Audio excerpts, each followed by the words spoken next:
Hello and welcome to this short presentation about your thyroid, metabolism, and optimal health. Let's start with this quick overview of what's going to be covered in this video. I'm going to talk about the basic thyroid functioning. This is what's normally supposed to happen. I'm going to introduce you to a concept that I call your thyroid system, which includes not just the thyroid gland itself. We're going to go over thyroid lab tests, how they should actually be done and interpreted. Some of the major thyroid conditions, not everything, we don't have time for that today. Review of thyroid medications, and then we're going to look at the natural thyroid perspective, including things like body temperature, nutrition, the key role iodine plays in the thyroid system, and different herbal medicines that can help your thyroid. Hello, I'm Dr. Arlen Cage. Here's a really short summary of my background, some of the major things I've done in my life. I've been an engineer, trained in naturopathic medicine, oriental medicine, several systems of energy medicine, radio, graduate school professor, author, and so on. You can read my full biography if you'd like to know a little bit more about me over at my website, www.drcagesays.org, DRCAGESAYS, and just click the biography link. Thanks.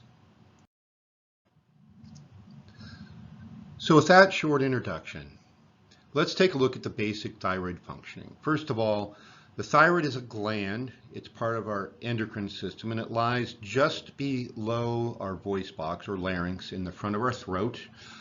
Two major lobes, one on each side of the trachea and our airways. So the thyroid's job is to regulate our baseline energy expenditure. That's how much energy we have day to day, hour to hour.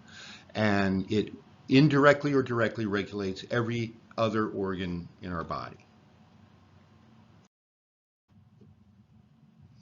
To really understand how the thyroid gland works and interacts with the rest of the body, which I prefer to call the thyroid system, it's helpful to start from the perspective of some people, and this is probably the single most common complaint I hear from patients, is that they've been to their conventional medical doctor, they have almost every hypothyroid symptom imaginable. And they're told, well, we ran the blood test, your thyroid is normal, there's nothing wrong with you, implying that the symptoms are all in their imagination. The flaw in conventional medical theory regarding the thyroid is the assumption that if the thyroid hormone is in the blood, it is also being absorbed into its target organs. And that's where the breakdown occurs. The thyroid hormone in the blood that we're measuring, that's at a normal level, may not be getting absorbed into those organ cells and glands that need it. All right, let's take a trip and meet your thyroid hormone system. We'll start up in the brain with the pituitary gland, which generates a hormone called TSH, or thyroid stimulating hormone, which tells the thyroid to make some thyroid hormones. The two most prominent are T3, the active form, which is about 15% of the total, and the inactive form called T4, which makes up about 85% of the total. Once those enter into the bloodstream, they circulate everywhere, including back to the pituitary, and once the T3 and T4 are in the bloodstream, it tells the pituitary to make less TSH, which in turn results in the thyroid making less T3 and T4. And there's threshold limits. When thyroid hormone in the blood gets too low, it causes the pituitary to make more TSH. When the thyroid hormone levels get high enough, it causes the pituitary to stop making TSH. I next have a cell I've drawn here that represents all the cells in your body. We have the cell membrane, the cell nucleus shown here, and inside the cell nucleus is the DNA, which is our real target of thyroid hormone.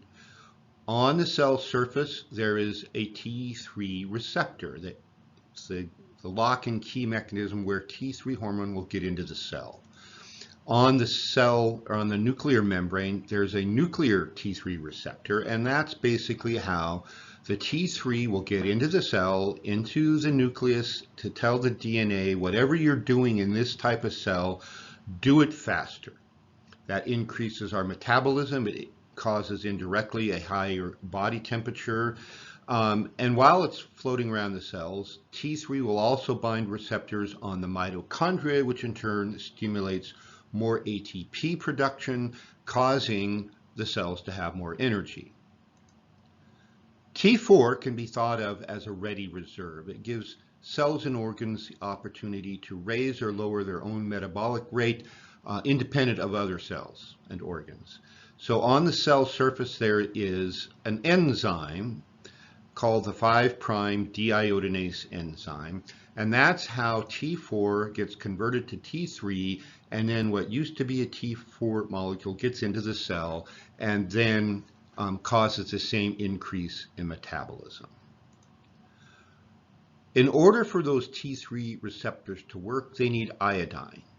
The iodine needs to be incorporated into the receptor when the cell makes it.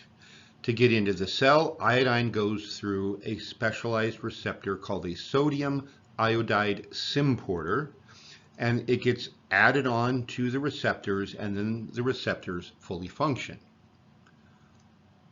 Bromide, a toxicity found in foods, sometimes in beverages, sometimes in baked goods, has a very similar electron binding affinity as iodine, and it can get in and sometimes block the iodine receptors, block that sodium iodide symporter. Less iodine makes it into the cells, and this whole system then doesn't function as well. Stress blocks the T4 to T3 conversion, instead producing something called reverse T3. It's a mirror image molecule to T3, but the same way a left hand doesn't fit into a right-handed glove, reverse T3 won't get into the T3 receptor and affect our metabolism. And it's a way that under long-term stress, our body has of down-regulating our metabolism to conserve strength. The body also needs selenium, a trace mineral, as a cofactor for that 5' deiodinase enzyme. And too low levels of human growth hormone also will inhibit the T4 to T3 conversion.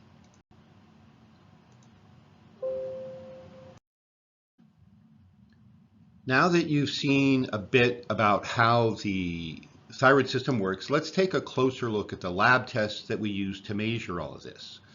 A basic thyroid function panel can include all of these and a few other less common measurements I'm not going to go into today. But we start with TSH. That's the thyroid stimulating hormone. The common range is 0.5 to 5.0. A healthier normal range is 1 to 3.5. Total T3 and free T3 are two different types of that T3 hormone I just discussed. Total T4 and free T4 are also the two forms of T4, and those 5, TSH, the 2 T3s, and the 2 T4s, are the basics that should be tested every time thyroids are tested, and they all have to be tested from the same blood specimen. The measure listed here at the bottom, reverse T3, can be measured. It's sometimes helpful when we see elevated levels of reverse T3. Unfortunately, it's not commonly run, and so it's an expensive test. And just running reverse T3 is often more expensive than the other 5 combined. So as a result, we don't often run it, but it is possible. So now let's take a look at that question that I hypothetically posed earlier, was why can people feel lousy with all the hypothyroid symptoms there are when their blood tests are normal? Well, let's take a look back at our thyroid system. The pituitary generates TSH, tells the thyroid, generates thyroid hormones, T3 and T4, and the blood volume gets saturated. So that's what we measure. We're measuring blood volume. What we need for optimal health is we need the thyroid hormone that's in the blood to get into the cells. So the mostly empty square at the bottom of this diagram is representing all the cells in your body that need more thyroid hormone. The negative feedback is measuring only what's in the blood, and if there's plenty in the blood, the thyroid stops making it and it's not being absorbed into the target cells. It acts as if there's a valve between the thyroid hormone in the blood and the cells that need it, and that basically that valve is the T3 receptor.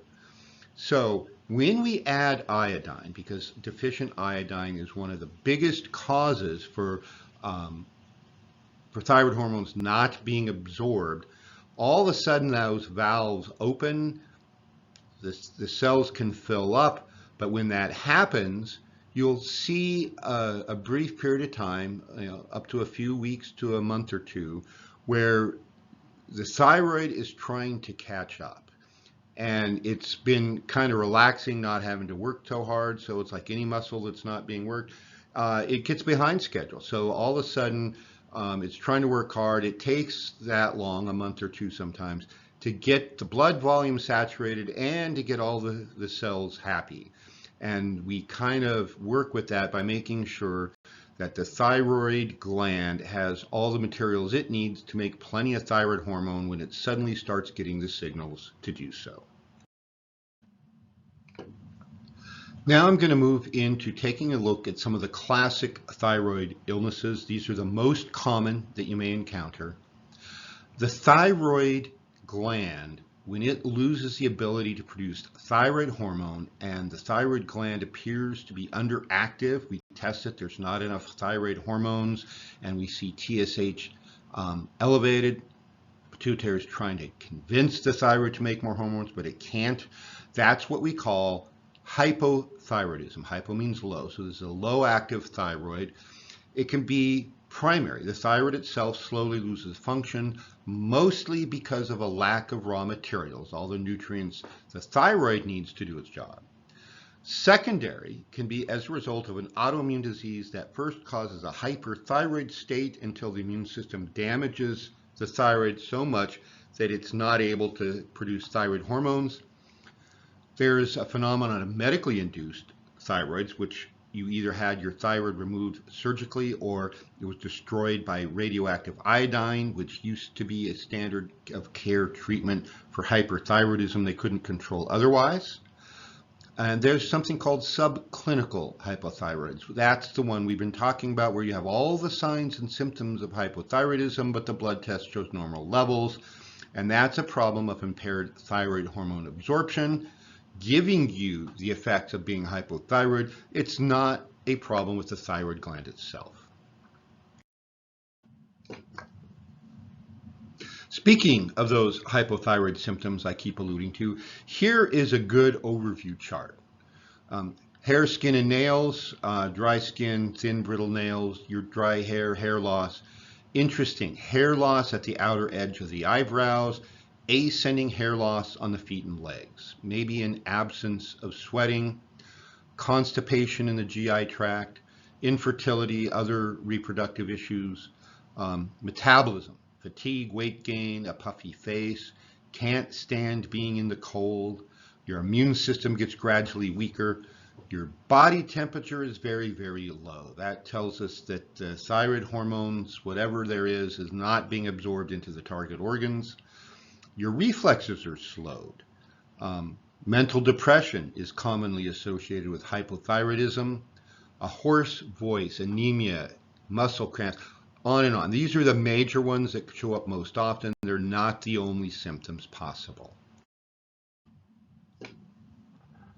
So the natural approach to correcting hypothyroidism is we replace or add the raw materials that are required for thyroid hormone production. So the amino acid tyrosine, the elements iodine, selenium, magnesium, vitamins B2 and B3. Those are the primary raw materials the thyroid gland uses to make thyroid hormones.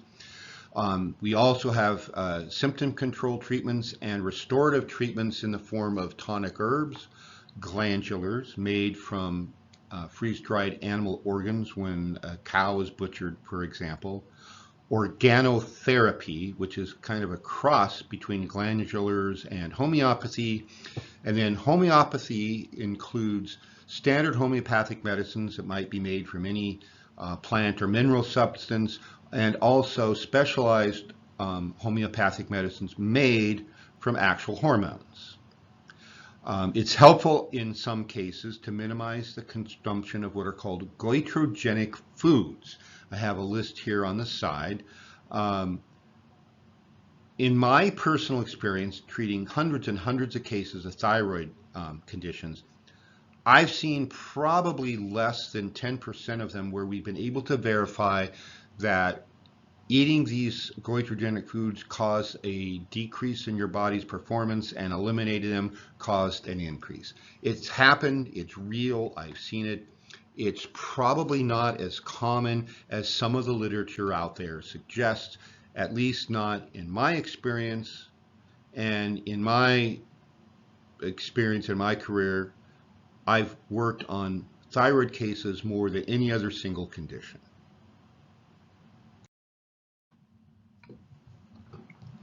Hyperthyroidism, an overactive thyroid that oversecretes thyroid hormones, is the next major illness I want to talk about. It's a lot less common than hypothyroidism. It basically overstimulates your metabolism.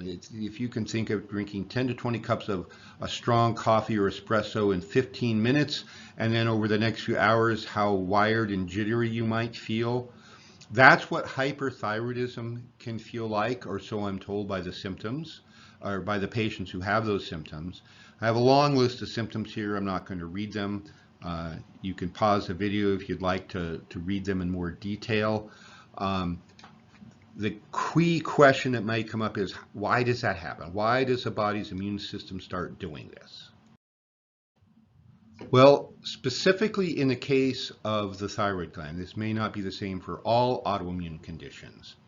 Thyroid production, thyroid hormone production, the thyroid gland creates hydrogen peroxide, the same H2O2 molecule you'll use in your first aid kit. It needs vitamins B2, B3, magnesium, and selenium. When those nutrients are deficient in our bodies, hydrogen peroxide can start to accumulate in the thyroid, and it causes oxidative damage. It's a high oxygen molecule. The damaged thyroid structures, in turn, initiate an autoimmune response because the immune system no longer recognizes all those thyroid structures as us, ourself. And sometimes the damage is enough that it causes the thyroid hormone that's stored in the gland to start leaking into the bloodstream.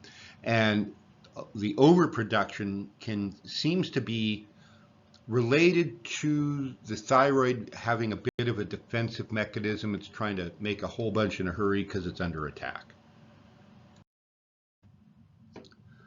The last of the classic illnesses I want to talk about is goiter. We talked about goiter and the goitrogenic foods. Well, when we are deficient in iodine, which is by far the primary cause of goiter or an enlarged thyroid gland, the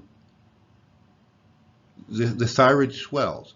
Goitrogenic foods somehow interact with the body's immune system and can cause a goiter. It starts to swell. Upper Midwest has soils low in iodine, and so foods grown in them are deficient in iodine. And when American settlers first moved into the Upper Midwest, it became known as a goiter belt because people weren't getting enough iodine. Interestingly, the Native Americans in that region really didn't have that problem. They traded with tribes on the coast to get seaweed. Seaweed's very high in iodine. So in their infinite wisdom, the white settlers usually didn't do that. And so that's when iodine started to be added to salt. And that was enough for, in most cases, to keep the goiters at bay.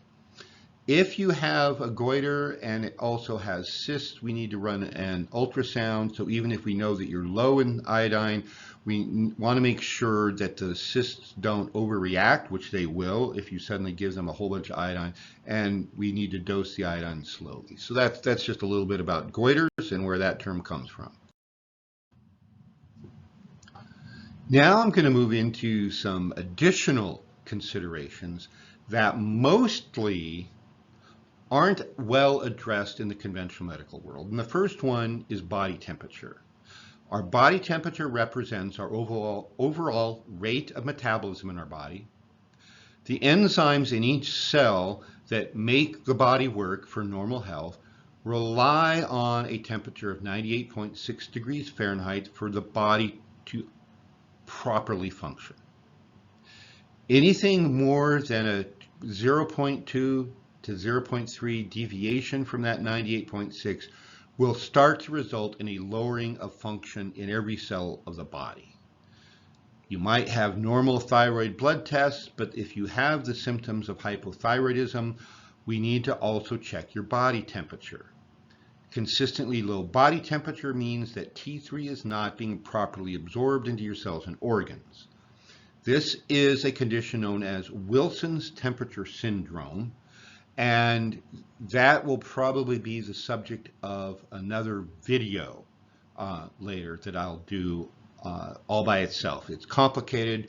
Wilson's temperature syndrome was defined and developed, and the treatment for it developed by a doctor named Dennis Wilson. I've met him. He's a fine gentleman. He's very knowledgeable. So the Wilson's temperature syndrome protocol is far more complicated than just basic thyroid medications. And so I'm not going to attempt to explain it in here today because that wouldn't do it justice. In my career so far, I have found that measuring the body temperature is getting really strange these days. We know that temperature is the ultimate end line of the assessment tool to determine if the overall thyroid system is functioning properly. The body has a normal temperature cycle throughout the day. It's low at night, rises during the day, starts to go back down in the evening and at night. And so we take 3 temperature measurements during the day, and then we'll compute an average. So the best times are roughly 8 or 9 in the morning, 1 to 2 in the afternoon, 5 to 6 or so in the evening. And we're looking to see that average at 98.6 plus or minus 0.2, maybe 0.3 if all other things look healthy. My experience is the temperature needs to be made using an analog thermometer, one that does not use mercury as a working fluid. I have found, many other doctors have found, many patients have found that digital thermometers, no matter how convenient they may seem, are notoriously inaccurate. They get dropped more than once or twice on a hard carpet, or I'm sorry, a hard floor, not a soft carpet, and they start to deviate wildly. They're just not made to withstand the rigors of a modern household and kids dropping them on the floor, careless doctors dropping them on the floor. So I used to put an analog and a digital thermometer in a patient's mouth at the same time, and I would get wide variations with the digital. So I trust the analogs. They're available. You might have to look a little. For proper assessment of your temperature, we need at least a week's worth of temperature data, 3 measurements a day, computing an average. Women who are on their menstrual cycle should not take data during their menstrual cycles. Regarding why I'm making a comment that temperature measurements are getting strange. The truth is, low body temperatures are becoming common. They are not a healthy normal. The human genome, the DNA of all our combined human species, has not changed enough in the last 20 or 25 years or so to make a low temperature normal. So I'd say the average person is running around with temperatures in the 97s. They've been told by conventional doctors and nurses, oh, that's normal now. Well, I'm sorry, folks, it is not normal. It is common for a lot of people to be having this subclinical hypothyroidism, but it is not normal. So please don't accept that verdict. I have alluded to iodine several times so far in this video, and I need to go into a little more depth right here. Iodine is used more than by the thyroid gland or absorbing thyroid hormones. So I have two columns here. One is on patterns of iodine deficiency that can be in any tissue or organ in the body, and I'm going to go through those. Then I'll look at the specific iodine deficiency illnesses. So iodine deficiency will cause low body temperature, poor circulation, cold hands and feet with no other good cause, cysts in any tissue or organ. When people have cysts, I always look everywhere else because it's almost always people will have cysts more than just one place. And I'm not talking just about cysts in the thyroid. Nodules in the thyroid, enlargement of any gland or tissue, fibrosities, fibrous tissue and scar tissue, especially that seems to be accumulating beyond what would be normal and with no good cause. Pain everywhere in the body, hypo or hyperactivity of tissues and organs, again, not just the thyroid, and many cancers, which I'll talk about in just seconds. Specific iodine deficiency illnesses. So all of these illnesses, in my opinion, are caused at least in part, if not entirely, by an iodine deficiency. There can be other nutrient deficiencies as well, other environmental toxins affecting the progression of things. But every one of these is associated causally, at least in part, by an iodine deficiency. So fatigue, chronic infections, low body temperatures. Goiters, hypo and hyperthyroidism, and hyper includes Graves' disease and Hashimoto's disease. Fibrocystic breasts, breast cancer, ovarian cysts, polycystic ovarian syndrome, and ovarian cancer, uterine fibroids and uterine cancer, benign prostatic hypertrophy, or BPH, and prostate cancer, type 2 diabetes, some forms of hypertension or high blood pressure, and iodine deficiency can affect any illness where the absorption of hormones is apparently impaired. And this is very common in women's menstrual problems, for example, where the sex hormones need to talk to each other in different organs, and if they're not being absorbed, that makes that very difficult. I need to say a few words about iodine dosing. Some of what you'll hear from me and other knowledgeable physicians is very different than what you'll hear from the conventional medical world. So I want to make sure you're forewarned and forearmed. The body likes two different forms if needed. They're used differing amounts in different tissues. So the iodine molecule, which is two iodine atoms bonded together, electrically neutral, it's the I2 molecule. Iodide is a negatively charged iodine atom, and with a single negative charge. We usually give it as potassium iodide. In older days, sodium iodide was available. It may have been a little better utilized. It's just really hard to find these days. When you get an iodine supplement, make sure your supplements contain both forms in a 2:3 ratio of iodine to iodide. So more iodide than iodine. Let me just say a few words now about the dosages. The RDA value, the recommended daily allowance that the government thinks is all you should get, is 150 micrograms, which is ridiculously low. It's barely enough to avoid death, and in many cases, such as those reproductive cancers I mentioned, anybody who dies from those is, in my opinion, dying at least in part from an iodine deficiency. Research shows that the actual maintenance dose for optimal health is between 10 and 15 milligrams. And at therapeutic dosages, I've routinely given it to patients between 50 and 200 milligrams per day for up to a year, if necessary, to rebuild our body's stores and get all our organs back to being healthy and functioning normally. The older literature says historically we gave iodine 1 to 3 grams, that's 1,000 to 3,000 milligrams per day. Most evidence suggests that an upper limit of about 1 gram or 1,000 milligrams is sufficient and safe for most conditions of severe iodine deficiency, and I would probably only go that high in cases of active cancer. What I want to tell you about that is that the conventional medical world will tell you anything above about 1 milligram is dangerous and might kill you. And we're going to see why very soon, why that is simply false. To understand why anything more than 1 milligram of iodine won't kill you, we're going to look at the country Japan. Japan is an island nation surrounded by ocean, and they eat a lot of seaweed and seafood. The main iodine-bearing seaweed that we use is a species called Fucus vesiculosus, otherwise known as bladderwrack. This has been used as a traditional thyroid remedy for thousands of years by people who live at the ocean. People who live at oceans and the inland seas have a historically low rate of thyroid issues because they eat a lot of seaweed and seafoods.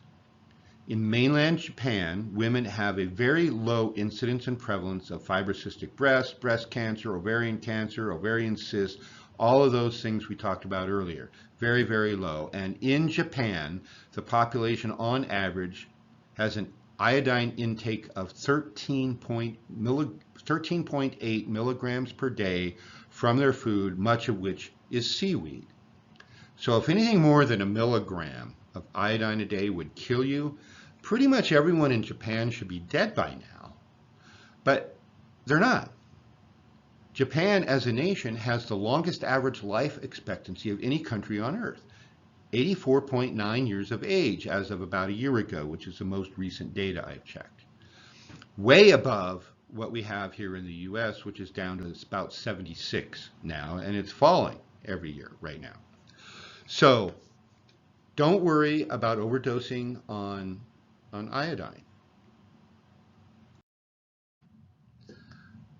The next two plant-based remedies we use a lot of in treating hypothyroidism is Google. This is the name given to the resin that we extract from a tree called the Commiphora mucal tree. This is from India. It's known as myrrh in Western cultures. It's been used in Ayurvedic medicine for more than 2,000 years. It contains a compound called gugulsterone Z, which causes the thyroid to increase iodine uptake and increases the production of thyroid hormones. That has also been shown to cause an increase in oxygen uptake in the liver and our muscles, which gives our body more energy. Next up is a plant called blue flag iris, or the iris versicolor is the Latin name. This has been used in cases of both hypo and hyperthyroidism because it's a very potent detoxifier of the thyroid gland. And when the thyroid gland, like all the endocrine organs, are damaged by the presence of environmental toxins you either breathed in, ate in, or drank in, this can be very helpful. This is one that requires very low dosages. You need to be working with a practitioner who's knowledgeable in its use. In cases of hyperthyroidism, overactive thyroid, I have 5 herbs listed here: lemon balm, bugleweed, stone seed, motherwort, and self-heal. These all combined have the effect very similar to those hyperthyroid drugs. And as a result, we can usually, in most cases, control hyperthyroidism as part of a whole package with controlling the symptoms with these herbs without the use of prescription medicines, which also have other side effects. So right now, I'd like to move into a few closing thoughts and kind of summarize a few things that I think are important.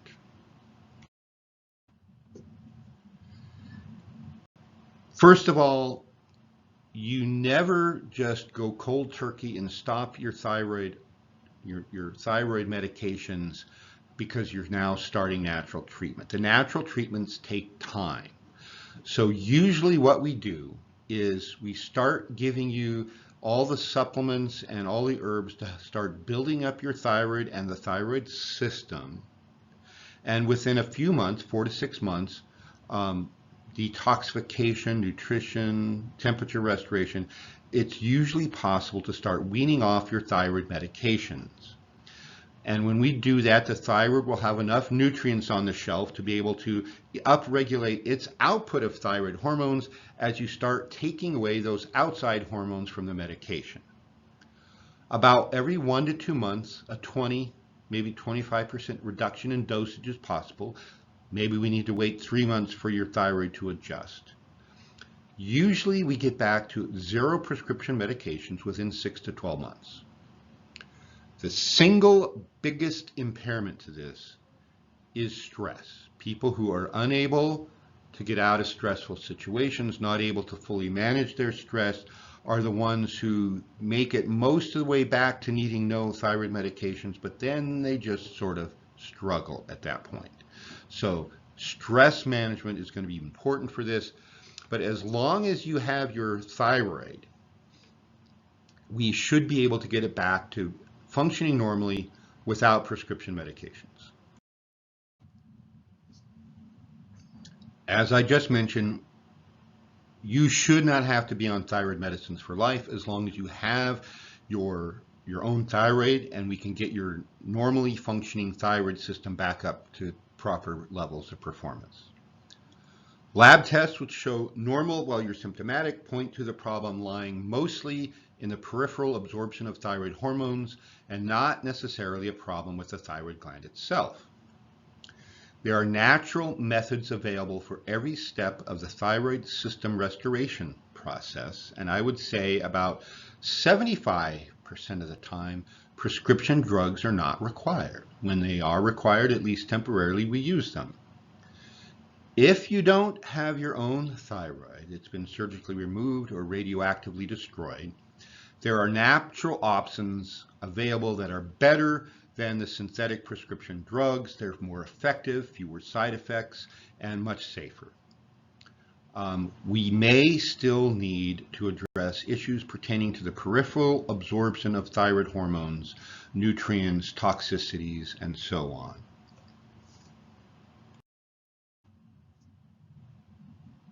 So that is my presentation on the basics of the thyroid system and how to approach it naturally. If you've been told you need to be on thyroid medications for life, I hope that gives you pause and causes you to have some hope about possibly getting off those drugs for life and restoring your own natural health. Here's some basic information about my wellness clinic in Hamilton, Montana. A list of the things I do is there on the left. My office hours, contact information are all here. I do a lot of remote work, a lot of telemedicine as it's called these days, where I do consultations all over the country, and I've even done them in Europe and other places. So give me a call and hopefully we can get you on the right track for thyroids or anything else you're dealing with. I have a variety of payment options: pay-as-you-go, concierge medical plan, where you pay one fee for the year. If necessary, we can spread that out into other payments. I have a Patreon health community that gives you discounts on some of my other courses and such. My Get Healthy, Get Serious package is great for getting started in the natural healing work. 4 really key important lectures and 4 appointments with me. The list of the subjects is right here in the green box, so contact me via phone or email if that interests you. Here are the books I have published so far. Heal Your Life, Heal the World is kind of my flagship book. It goes a lot into why we're unhealthy and how to undo all that, and looks not just at individuals but at the whole human population. My book, Keep Your Gallbladder, it's in its second edition now. It's the definitive book on how to treat gallstones and gallbladder pain naturally. I have an energy healing system I teach called the Akadwa. I have an introductory book for that as well. Purchase links are available on my website. And that is it for today. Here is my contact information, email, drcagesays@gmail.com, my phone number, and please spend a little time perusing my website, www.drcagesays.org. And any questions, I'm happy to answer them via email or phone call, and we can even set up a Zoom call and converse face-to-face. I hope to hear from you and hope you enjoy good health.